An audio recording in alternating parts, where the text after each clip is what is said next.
Hello everyone. We are very pleased to have with us Mr. Kartik Thakur, who is a working professional. Delhi university से इन्होंने अपनी पढ़ाई पूरी करी है, अपनी ग्रेजुएशन पूरी करी है और मेडिकल के ये छात्र रहे हैं और इन्होंने 14वीं रैंक 14 इन्होंने हासिल करी है HP अलाइड एग्जामिनेशन में। तो जानेंगे हम इनकी डिटेल्ड स्ट्रेटेजी के बारे में, इनकी बुक लिस्ट के बारे में और किस प्रकार से इन्होंने जॉब में रहते हुए अपनी इस पढ़ाई को मैनेज किया है और स्ट्रेस मैनेज किया है, कैसे टाइम मैनेजमेंट किया है।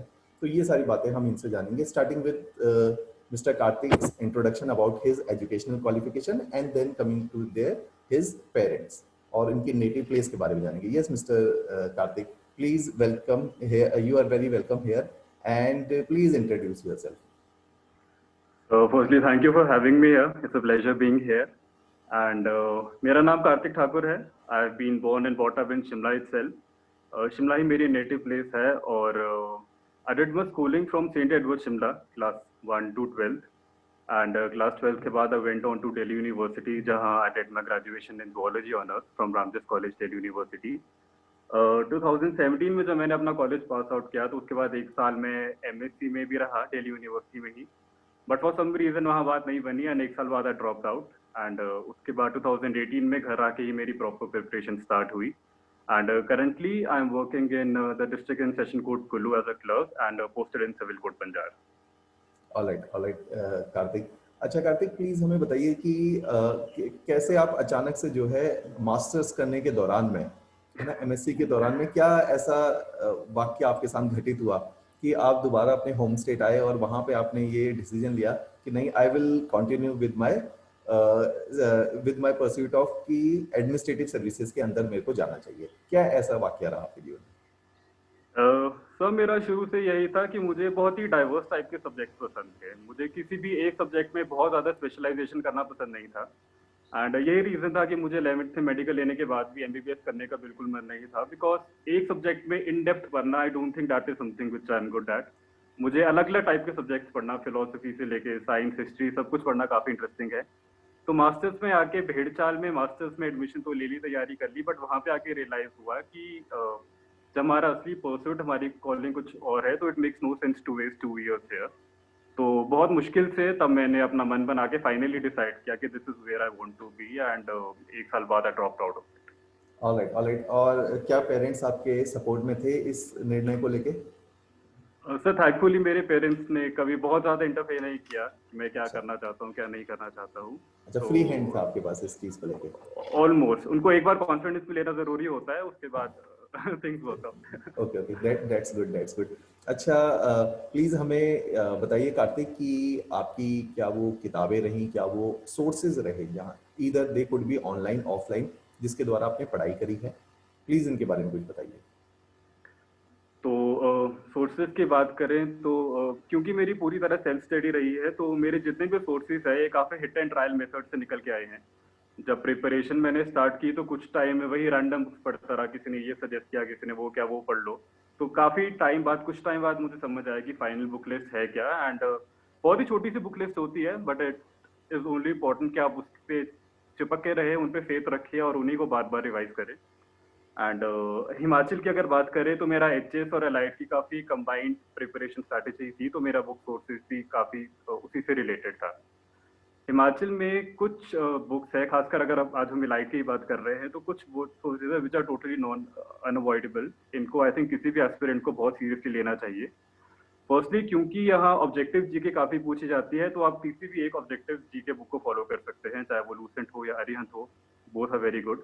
इसके topics word by word Himachal के लिए तो आई थिंक डेफिनेटली सबको आने ही चाहिए। इसके बाद हिमाचल में बहुत इंपॉर्टेंट हो जाता है यहाँ का इकोनॉमिक सर्वे, क्योंकि ये एक तरह का गवर्नमेंट का डॉक्यूमेंट है जहाँ सरकार आपको खुले तौर पे बता रही है कि उसने पिछले साल में क्या क्या अचीवमेंट्स की है, क्या क्या स्कीम्स लाई है।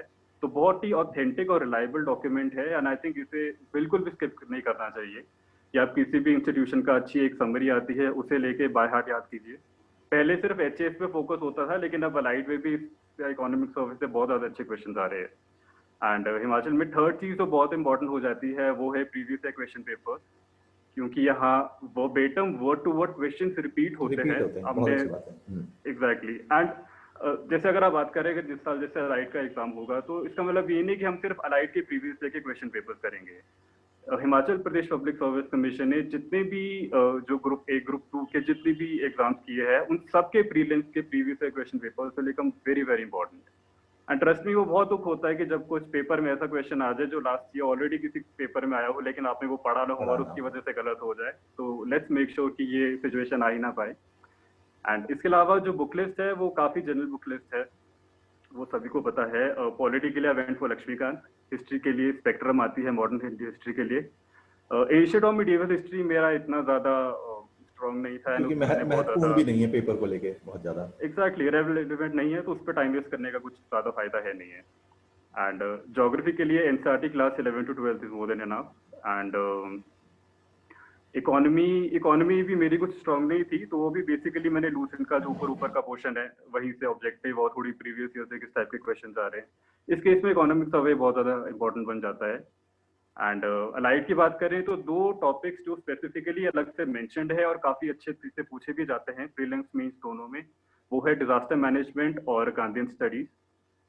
इसका आप प्रीवियस ईयर से देख के और गूगल से, नेट से कुछ कुछ सोर्सेज ढूंढ के अपना एक डेफिनेट सेट ऑफ मटेरियल बना लीजिए जो आप प्रीलिम में और मेंस में जाने से पहले बार बार रिवाइज करेंगे। एंड फिर बात करें हम करंट अफेयर्स की, तो अलाइड में अगर आप देखें तो इतने कंसेप्चुअल और डीप करंट अफेयर्स की यहाँ पे जरूरत नहीं है। तो यहाँ पे अगर आप विजन के, इनसाइट के मॉड्यूल्स अगर आप नॉलेज के लिए पढ़ रहे हैं तो इट्स क्वाइट गुड, लेकिन एग्जाम के लिए they are not very relevant. हाँ, हमने तो इसमें अनुमान देखा कि लोग, sorry to interrupt you here, कि लोग इनसाइट और विजन फॉलो कर रहे हैं एचएस के लिए भी इवन। और प्लीज इसके बारे में बताइए कि क्या उनकी रेलिवेंट है या नहीं है। देखिए, कंसेप्चुअल बिल्डिंग के लिए डेफिनेटली मेंस में ये काफी हो जाता है, लेकिन अब देखिए जो विजन आईएएस और इनसाइट के जो बन रहे हैं, they are actually being made for UPSC exam, जिसका लेवल, पैटर्न, एग्जामिनेशन स्ट्रैटेजी बहुत अलग है एचएस डिफरेंट से, है। काफी अलग है। We have to accept it, उसमें कुछ वो नहीं है। तो आप नॉलेज के लिए पढ़ सकते हैं, लेकिन जब अगर आप मेंस की तैयारी कर रहे हैं, आपके पास टाइम कंस्ट्रेंट है, आपको और सब्जेक्ट्स की भी तैयारी करनी है, तो इसमें आई सजेस्ट कि आप इन पे बहुत ज्यादा रिलाई ना करें। जो करंट अफेयर्स के बहुत इंपॉर्टेंट टॉपिक्स है वो अगर आप न्यूज़पेपर भी फॉलो कर रहे हैं तो आपको कहीं ना कहीं मिल ही जाएंगे। एंड जीके करंट अफेयर्स, यहाँ पे ऑब्जेक्टिव करंट अफेयर्स पे स्टिक कीजिए, कोई भी बुक सोर्स आप ले सकते हैं, कई ज्ञान हम यूज करते हैं, मैंने जीके टुडे पे रिलाई किया था। उसमें जनरल टाइप के क्वेश्चन होते हैं कि अपॉइंटमेंट क्या हुई है, किसको क्या अवार्ड मिला है, कौन सी कमेटी है, कितना रैंक आया है। तो हाँ, आई थिंक यही बुक लिस्ट के हिसाब से यही, I think this is more than आप इसको आप बार बार करें तो you won't need anything else. अच्छा, ऑनलाइन सोर्सेज के बारे में बताइए। जैसे आपने बताया कि आपने कैसे प्रीवियस ईयर क्वेश्चंस को देखा, पेपर के सिलेबस को देखा और उसी के मुताबिक अपनी तैयारी को ढाला। और यहाँ पे ऑनलाइन सोर्सेज से और कैसे मदद ली जा सकती है, उसके बारे में प्लीज कुछ बताइए। डेफिनेटली सर, आई थिंक जो ऑनलाइन सोर्सेज है they are the game changer now. Specially हमने अभी लॉकडाउन के टाइम पे देखा कि online sources were not one of the options, they were the only option जहां आपको किसी ना किसी तरह की नॉलेज मिल सके। तो ऑनलाइन सोर्सेज का भी एक इशू ये है कि अब क्योंकि इतना ज्यादा कंटेंट हो गया है, इतना ज्यादा मटेरियल हो गया है कि एस्पिरेंट्स भी कभी ना कभी कंफ्यूज हो जाते हैं। तो सभी एस्पिरेंट्स को मेरी सजेशन है कि इसमें एक तरह का स्मार्ट वर्क जरूर चाहिए। आपको जिस टॉपिक में इशू हो रहा है, आप उस टॉपिक की वीडियो या उस टॉपिक का कंटेंट सर्च करिए। फॉर इंस्टेंस सर, आपके चैनल से मुझे काफी अपने जो डाउट्स होते थे, कुछ टॉपिक्स थे, वो क्लियर करने में काफी हेल्प मिलती थी, क्योंकि जो रेलिवेंट कंटेंट है आप उस पर फोकस कीजिए और ज्यादा ध्यान ना भटकाइए। एट द एंड आपकी असली जो दोस्त हैं वो आपकी बुक्स ही हैं, they are going to help you sell you through. नहीं नहीं, बिल्कुल ठीक है। अच्छा, कार्तिक जो है एकलव्य की तरह जो है तैयारी करते रहे। और हमारे मैं यहाँ बताना भी चाहूंगा, हमसे कभी डायरेक्टली कनेक्टेड नहीं रहे कार्तिक, और इन्होंने यूट्यूब के माध्यम से ही और बहुत सिलेक्टिवली इन्होंने कंटेंट को आइडेंटिफाई किया कि जो इनके लिए ठीक था हाँ, पेपर को देखते हुए, वो इन्होंने यूट्यूब से निकाला। तो स्मार्ट वर्क कहीं ना कहीं आवश्यक है अगर हम ऑनलाइन चैनल्स पे जा रहे हैं, क्योंकि सोर्सेज बहुत ज्यादा है। तो उसमें से वो सोर्स जो शायद हमारे लिए और हमारे एग्जामिनेशन के लिए आवश्यक है, हमें उसको छांट के निकालना बहुत जरूरी है। बिल्कुल बिल्कुल ठीक बिल्कुल। बात है कार्तिक। अच्छा, ये बताइए कि जॉब के साथ रहते हुए, क्योंकि जुडिशरी में काम हैवी रहता है और बीच में हो सकता है कुछ महीने लाइट आते हैं जब ऑफ रहता है जुडिशरी का, अदरवाइज हैवी काम है, आपने कैसे मैनेज कर पाए कि स्ट्रेस भी है, टाइम का भी अभाव है, उसके साथ में तैयारी को भी कंटिन्यू करना है, उसके बारे में। क्योंकि हमारे साथ कार्तिक 99% लोग जो हिमाचल सिविल स्टाफ में जुड़े हैं वो वर्किंग प्रोफेशनल्स हैं। They are okay okay. Teachers, some of them are into administrative jobs, some of them are into clerical, है ना, अलग अलग विभागों में है, कुछ डॉक्टर्स भी हैं, इवन एमडीज भी हैं, तो सबके साथ जो कॉमन है वो स्ट्रेस एंड टाइम है। इसके ऊपर प्लीज कुछ बोलिए। डेफिनेटली सर, जब आप आप एक वर्किंग प्रोफेशनल होते हैं और आप एक ऐसे एग्जाम की तैयारी कर रहे हैं, तो वी हैव टू अंडरस्टैंड कि आपने ऑलरेडी एक ऑर्गेनाइजेशन को अपनी कमिटमेंट दे दी है। ठीक है, तो वो that is something that is totally non negotiable. तो आज अगर मैं प्रिपरेशन भी कर रहा हूँ तो मेरी पहली प्रायोरिटी हमेशा मेरा काम ही रहेगी, because that is something I have already committed to. तो मेरे हिसाब से जब आप वर्किंग प्रोफेशनल होते हैं तो उसके ऑब्वियसली डाउनसाइड्स है, लेकिन कुछ अपसाइड्स भी हैं। डाउनसाइड्स की बात करें तो पहला चीज ऑब्वियसली होता है टाइम क्रंच, क्योंकि अगर एक नॉर्मल एस्पिरेंट्स को दिन में 10 या 11 घंटे मिल रहे हैं पढ़ने के लिए, मुझे सिर्फ 4 या 5 घंटे मिल रहे हैं, वो भी उन या अपर साइड। चार हाँ। Upper side exactly. उसमें भी क्योंकि अब मैं अकेला रह रहा हूँ तो उसमें मुझे अपना खाना भी बनाना है, अपने घर का ध्यान भी रखना है और हम्म। दूसरे काम भी करने हैं। तो टाइम लिटरली जो आपका इफेक्टिव पढ़ने का टाइम है वो बहुत कम हो जाता है। एंड स्पेशली अगर आप घर पे ना रह रहे हो, आप कहीं और पोस्टेड हो, फॉर इंस्टेंस जहाँ पे मैं पोस्टेड हूँ पंजाब में, यहाँ मुझे एक एनसीईआरटी लेने के लिए वेट करना पड़ता है कि कब मैं घर जाके शिमला जाऊंगा, वहां से वो लेके आऊंगा। एंड ऑनलाइन डिलीवरी यहाँ नहीं होती। बहुत ही थर्ड वर्ल्ड प्रॉब्लम चलती है जब आप एक नई जगह पोस्टेड होते हैं। लेकिन इसका रिमोट एक भी है। अपसाइड, रिमोट भी है, बिल्कुल कनेक्टिविटी का इशू है। इनफैक्ट जब अलाइट का मेंस देने मुझे शिमला जाना था, उस टाइम पे बसेस नहीं चल रही थी। इस टाइप के अलग अलग इश्यूज हो सकते हैं। तो लेकिन एक अपसाइड जो मुझे लगता है, जो मैंने ट्राई किया अपनी स्ट्रेंथ बनाने का, वो है कि आपके पास टाइम वेस्ट करने के लिए बिल्कुल नहीं होता। आपके पास ये अच्छी नेगेटिव बात है। थॉट्स लाने के लिए टाइम बिल्कुल नहीं होता, क्योंकि आप ऑलरेडी 5 बजे जाके एक जगह पे काम कर रहे हैं, 5 बजे वापस आ रहे हैं, आपको पता है आपके पास 3 या 4 घंटे हैं। ये अगर आपने वेस्ट कर दिए तो आपके पास कुछ नहीं बचेगा। तो आप आते ही काम करना शुरू करते हैं, रात को जब 10 बजे आप सो रहे होते हैं, तो आप इतने मेंटली एग्जॉस्ट हो जाते हैं कि आपके पास टाइम ही नहीं होता प्रोक्रेस्टिनेट करने का, वो नेगेटिव थॉट्स लाने का, सोचने का कि होगा एग्जाम, नहीं होगा, क्लियर होगा, नहीं होगा तो क्या होगा।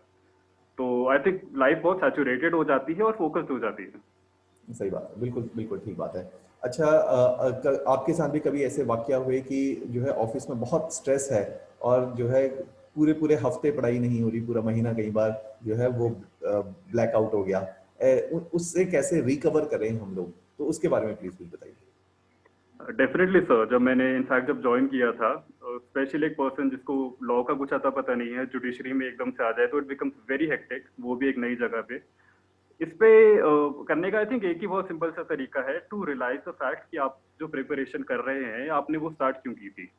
अगर आपका गोल है, अगर आपका जो मोटिव है वो क्लियर है, तो मेरे हिसाब से रास्ते खुद ब खुद निकलने लगते हैं। And you have to realise कि ये सिर्फ एक जॉब है और ये सिर्फ एक प्रिपरेशन है। को अपनी लाइफ बनाने की आई डोंट थिंक इसमें बहुत जरूरत है। इसमें you have to have faith in your preparation, and जिस मोटिव से आपने स्टार्ट किया है and start is clear, things I think automatically work out. तो वो लगातार आपको जो है मोटिवेट करता रहेगा कि वो आपको खुद ही पूरा मोटिवेट करता रहेगा फाइनल जी। ऑब्जेक्टिव क्या है, और ये तो केवल मीन्स हो सकता है ये पर्टिकुलर जॉब। मीन्स है, एंड जो आपने रास्ता चुना है, maybe you want the journey to be different way, आप चाहते हैं कि आपको और भी एक्सपीरियंसेस मिले, आपको थोड़ा अलग एटमोसफेयर मिले।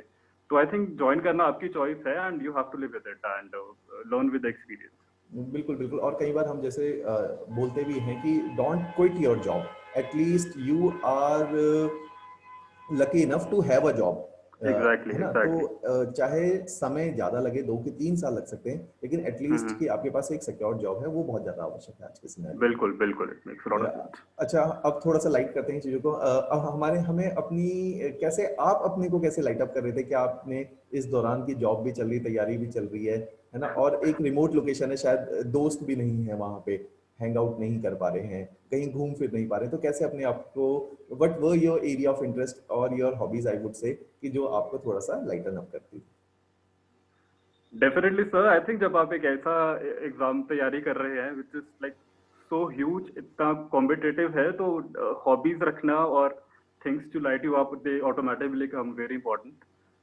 मुझे बचपन से ही ड्रामेटिक्स का, स्टेज पे नुक्कड़ नाटक करने का, स्ट्रीट प्लेस करने का, पब्लिक स्पीकिंग का बहुत शौक रहा है। मेरा लिटरली पूरा स्कूल और कॉलेज यही करते करते निकला है। अच्छा, इवन लेकिन इन अब स्कूल क्योंकि also. Totally I think school में लिए स्टडीज एक थोड़ा साइड टाइम होता था, मेरा फोकस हमेशा दूसरी तरफ ही होता था। तो ऑब्वियसली आप क्योंकि जॉब भी चल रही है, प्रिपरेशन भी है, तो वो काफी टाइम कंस्ट्रेंट बन जाता था।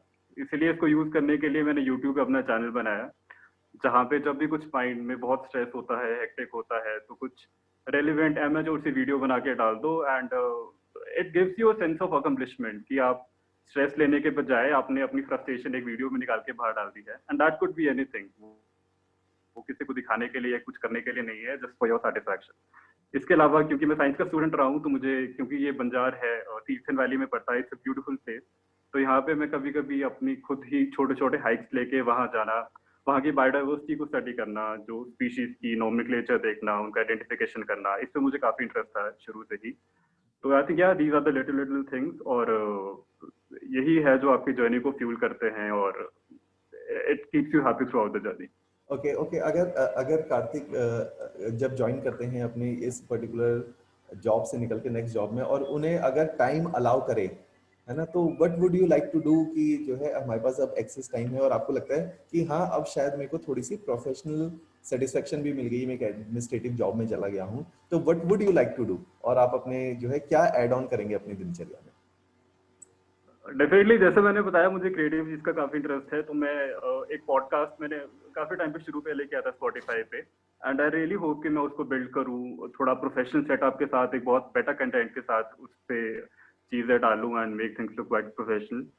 एंड उसके अलावा डेफिनेटली हिमाचल में आई थिंक एक्सप्लोर करने के लिए काफी कुछ है जो मैंने काफी अब तक एक्सप्लोर नहीं किया है, like to do that, and I think that's it. Travelling basically आप थोड़ा सा ऐड ऑन कर लेंगे अपने। या उस पे चलो डेफिनेटली। ठीक है ठीक है। अच्छा, इसको वाइंड अप करते हुए प्लीज हमें last word of advice for the upcoming aspirants. जैसे आपने अपनी जर्नी को व्याख्या भी किया कि हिट एंड ट्रायल बहुत मेथड रहा, तो हो सकता है उसमें थोड़ा सा समय अधिक लग गया और जो शायद आपका सफर छोटा हो सकता था, है ना, वो जो है इंग्लिश वाला सफर बन के रह गया।